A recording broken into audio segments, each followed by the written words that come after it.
Prophetic voice of Zion లో ఈరోజు దేవుని గురించి ఇంకా కొంచెం మనం తెలుసుకుందాం. మన జీవితంలో మన తల్లిదండ్రులకు, మన బంధుమిత్రులకు, మన సిబ్లింగ్స్, మన అన్న చెల్లెలకు, అక్కలకు ఎన్నోసార్లు కీర్తి కాకుండా చెడ్డ పేరు, లేదంటే షేమ్, లేదంటే పరువు పోయే విధంగా మనం కొన్నిసార్లు ప్రవర్తించవచ్చు. లేదు అంటే మన దేవునికే మనము దూషణ వచ్చే విధంగా మన ప్రవర్తన ఉండొచ్చు. అది ఎంత చిన్నదైనా, అంటే మన సినిమా నాలెడ్జ్, బైబిల్ నాలెడ్జ్ కంటే ఎక్కువగా ఉండడం, లేదంటే మనం క్రిస్టియన్స్ అని, లేదంటే దేవుని పిల్లలని చెప్తూ మన ప్రవర్తన అచ్చు అన్యుల్లాగా ఉండడం, ఇవన్నీ దేవునికి మంచి పేరు, ఘనత, దేవుని పేరుకు ఘనత, మహిమలు తీసుకురావు. ఇలా ఉన్నప్పుడు మనం తప్పు తెలుసుకొని మనం పాపం నుండి బయటికి వచ్చి మనము దేవుని పేరు మళ్ళీ ఎలా మనము ఘనపరచగలము? మనం తప్పు చేసినందువలన దేవునికి మాట అన్నది వచ్చింది కదా. లేదు అంటే మన తల్లిదండ్రులకి అనుకున్నాము, మన తల్లిదండ్రులకి నా వల్ల మాట వచ్చింది, మళ్ళీ నేను ఎలాగా ఆ మాటని చెరిపేయగలను అని మనం చాలాసార్లు బాధపడతా ఉంటాం. ఎందుకంటే చేసిన తప్పుని సరిదిద్దుకున్నా ఎన్నోసార్లు వచ్చిన మలినం అన్నది అలానే ఉండిపోతుంది. దాని గురించి మాట్లాడుతూ మనం యెహెజ్కేలు గ్రంథం 36వ అధ్యాయంలో చూసుకుంటే 22-23 వచనాలు. కాబట్టి ఇశ్రాయేలీలకు ఈ మాట ప్రకటన చేయుము, ప్రభువగు యెహోవా సెలవిచ్చునదేమనగా, ఇశ్రాయేలీయులారా, మీ నిమిత్తం కాదు కాని అన్య జనులలో మీ చేత దూషణ నొందిన నా పరిశుద్ధ నామము నిమిత్తం నేను చేయబోతున్న దాన్ని చేయుదును.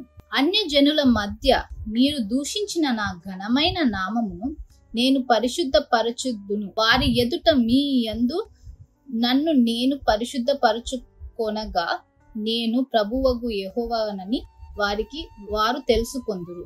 ఇదే ప్రభువగు యెహోవా వాక్కు. ఇక్కడ చూసుకుంటే ఇక్కడ దేవుడు అంటున్నారు, ఇశ్రాయేలీలకు నేను చేయబోయే మంచి కార్యాలు నా ఘనమైన నామము గురించి అని ఇక్కడ దేవుడు చెప్తూ ఉన్నారు.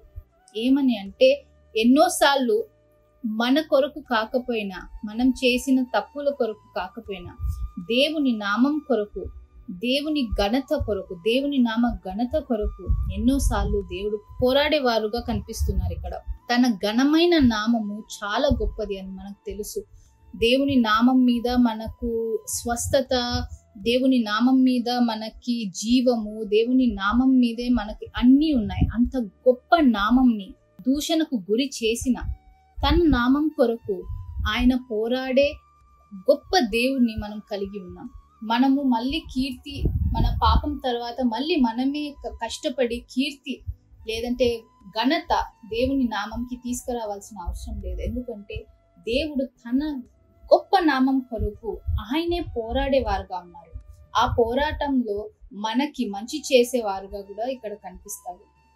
ఆయన నామం గురించే కాకుండా మన గురించి కూడా ఎంతో ఎంతో ప్రేమతో మనల్ని, మన తప్పుల్ని సరిదిద్ది మనకు కూడా మంచి పేరు, మన తల్లిదండ్రులకి, ఎవరికైనా మన ద్వారా ఎవరికైతే చెడ్డ పేరు వచ్చిండొచ్చో వాళ్ళందరికీ మంచి పేరు మనం తీసుకురాలేము అన్నది మనము అర్థం చేసుకొని మనము మన తప్పు నుంచి మనం వచ్చేస్తే తన పేరుతో సహా మన పేరుని కూడా మంచిగా అందరి ముందర చేసే మనకు ఒక గొప్ప దేవుడు ఉన్నాడు అని ఇక్కడ మనకి తెలుస్తుంది.